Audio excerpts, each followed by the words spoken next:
In the symphony of coding, each variable is a note and every data type is a unique instrument, all essential to the harmony of a Python program. Welcome to the module that tunes your programming skills to a finer pitch. Data types in Python.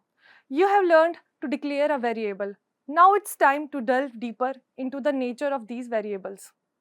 Understanding that a string isn't just text and an integer is more than a number. They are the DNA of data manipulation and the cornerstone of typecasting, a critical skill in your coding repertoire. So let's sharpen your fluency in Python's language and transform how to craft your code. Ready to change more than just data types? Let's begin.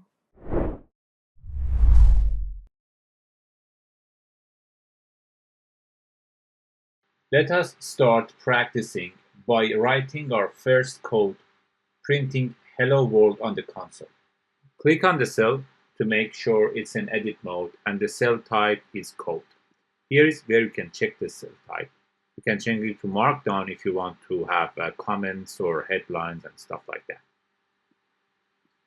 Next, we have to type print, which is a function, and as you can see, that color turns green when it's a legal syntax, parentheses, and here's where you have to put the string you want it to be printed, which is hello world. Next, we have to execute this line of code. In order to do so, we either have to hit run here, or we can click Shift plus Enter. Once you do that, you can see that underneath the block of code, the hello world is printed. Unlike other languages, the Python program works on an interpreter. So to run a code, all you have to do is to type it out. Let us try another piece of code. Let's take an input from the user and print it. For getting an input from a user, you have to use the input function. Let's do that. So I'm going to type name equal input, and you see the moment I do that, the color turns from black to green, so I have a legal syntax and a message that I would like to be printed. What's your name? Once I run this block of code, I'm going to see the message, and I'm going to see that it's pending an input from the user. This star here shows that this block of code is still running. I'm going to put my name as the input. I can print a command like this: welcome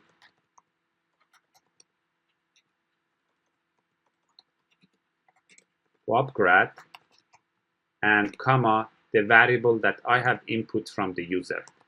Let's see what's going to give me. It's going to give me welcome to upgrad Behzad, which is the name that I have already input to the Python interpreter. Simple it is, isn't it? Up next, let's now try creating an imaginary graph. Yeah, you heard me right.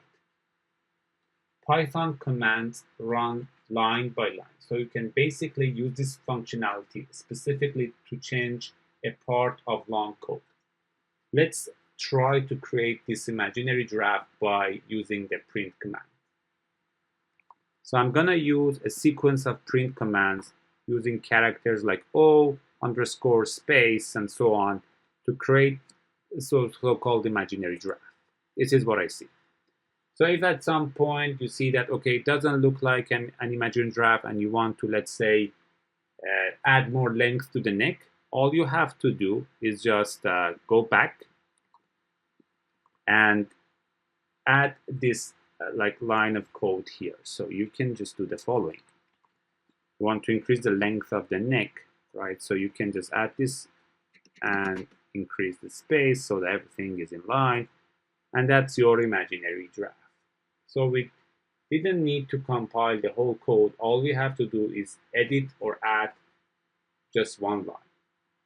This feature is super useful for data analytics. We'll see it in the upcoming classes. Now let us try another specific characteristic of the Python code. If you want to print a character like $, this is what you have to do, right? You just hit $, and then you print it. If instead you want to print multiple dollars at a time, like let's say you want to print $3, one thing you may do is that just add $2 here and get the $3 here. But if you want to do that for 1,000 times, then it doesn't make sense for you to type the dollar character 1,000 times. Instead, what you can do is that you can do this, multiply or star, and then add 10. If you do so, you can see that the dollar sign or character has been printed 10 times. So that's the beauty of the Python language. It gives you the specific property that you can print a character multiple times by just using star and the number of times you wanted this to be repeated. As you have already noticed, any character within the double quote or a single quote is called string, and we have printed strings here in the last few blocks of code. So as mentioned, any character, whether it is numeric or text, which are included within double quote or quotation, are considered as a string. String is a data type which contains a series of characters. Just like strings, there are numerous types of variables in Python. Let's start taking a look at all the variable types that we have. Python variables are a container that can store any type of value of any particular size. Unlike other languages such as C or Java, variables in Python do not need initialization. Let's create a variable and see how they work.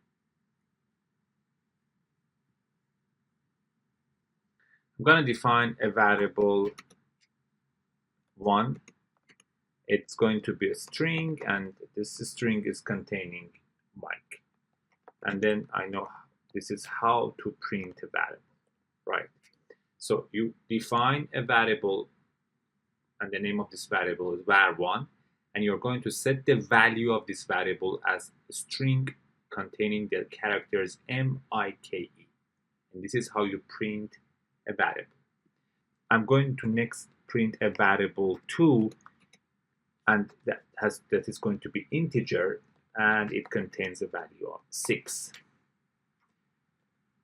And then ultimately, I'm gonna define a variable like 3, and I'm gonna define this as 4.5, floating point variable, and I'm gonna print it. So this is how you define a variable. You set the value, and then ultimately you print this variable.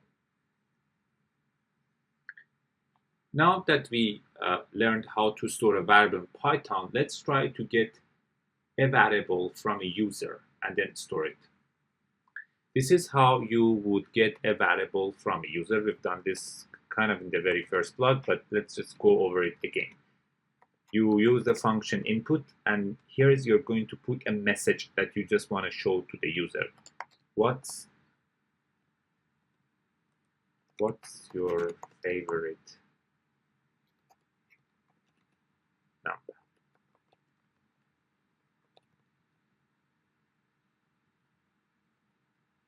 The value that is input from the user will be stored in this variable named number. So you can print number, because now number is going to be contained whatever the user has input. So it's going to print the message that you have inside the parentheses for input.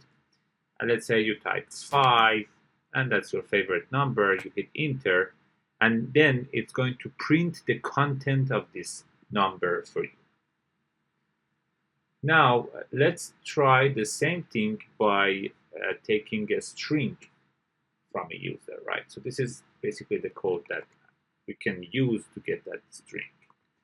So you're again going to use input and a message and store whatever the user has input into this variable named name, and then print it along with this string welcome, right? So let's do that.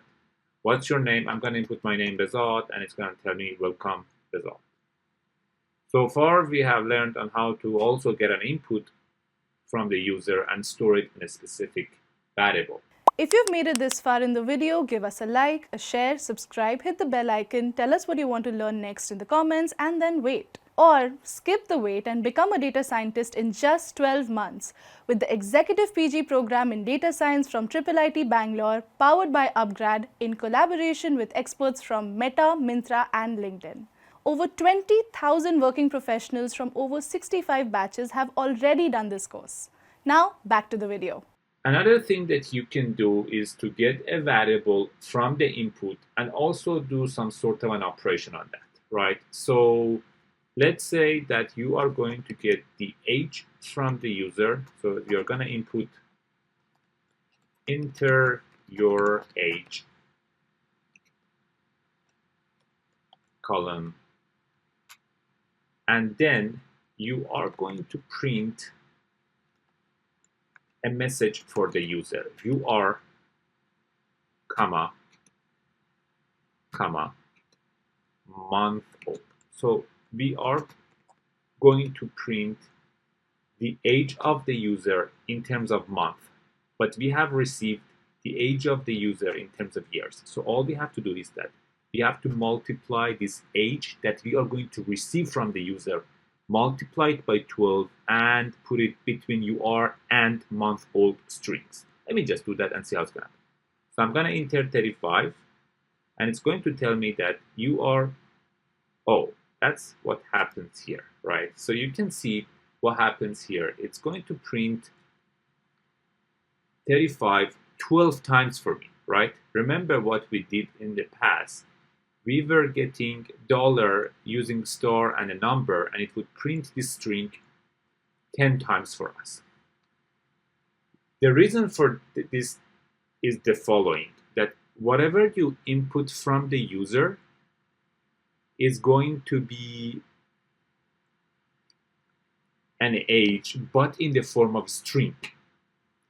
So basically the age here has this format of a string.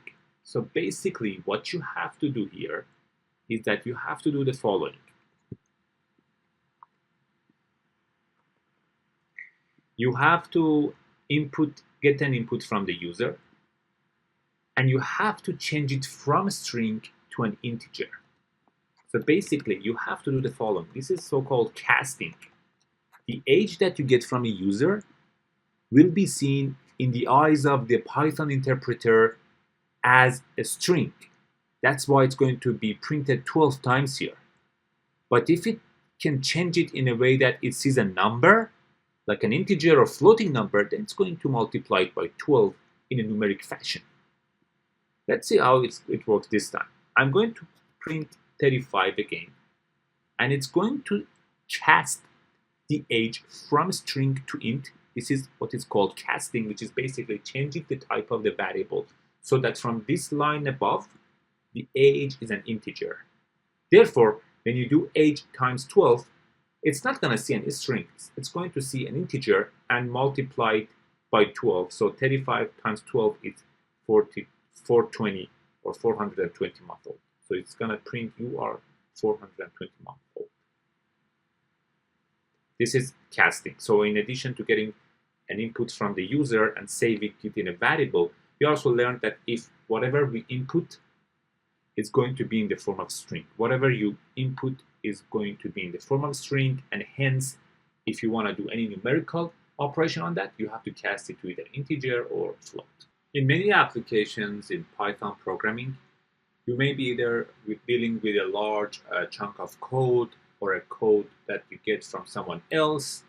So for many reasons, you may not be aware of the type of a variable. You haven't defined it yourself, or you forget where you defined it, and this kind of thing. So it is very important for you to understand the type of a variable that you are dealing with.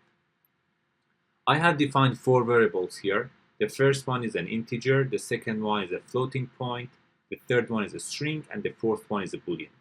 Just a side note here is that a boolean is another type of variable that we are dealing with Python, and it's either true or false. So here I'm going to show you how you can find the data type of a variable. You have to type the function type,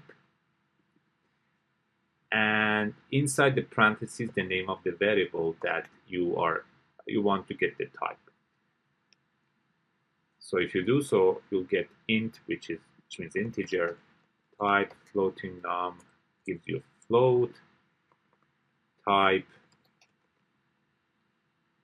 string is going to give you str, which is short for string, and ultimately type boolean, which is going to give you bool, which is the indicator of a Boolean type variable. So this is how you get the data type of a variable in Python.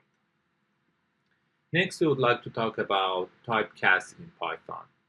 We have already seen how to cast a string into an integer here, where we want to, the place where we wanted to cast the string to integer for the age. Now we're just going to go all over it again and understand it completely. So I'm going to define the variable a, but I would like to see how to change it or how you can change it to other variables. So I'm going to do bool a. This is going to change the variable from integer, because this is an integer type of variable, right? This is going to change it. This line is going to change it to Boolean. I can do the same thing and change it to float. Okay, let me just run this one first. So if I do this, I have casted the variable from integer to Boolean. This variable is 1. So what does it mean for this to be casted to a Boolean true false variable? Every number, any number besides 0, when casted to a Boolean, are true except for 0.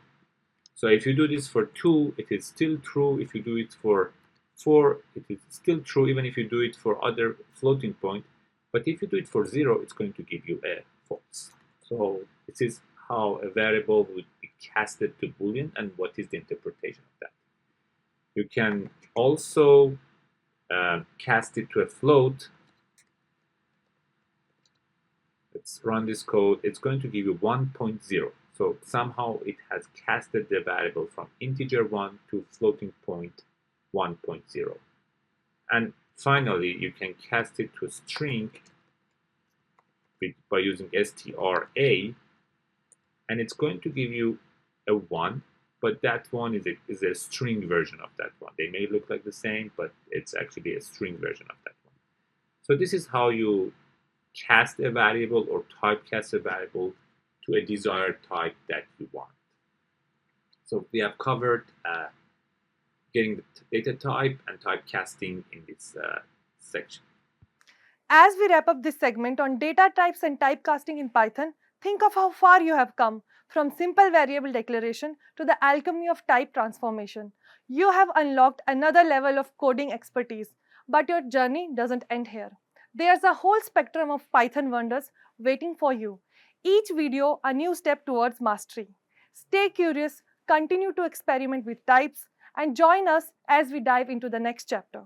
Don't forget to subscribe and turn on alerts for more Python programming insights.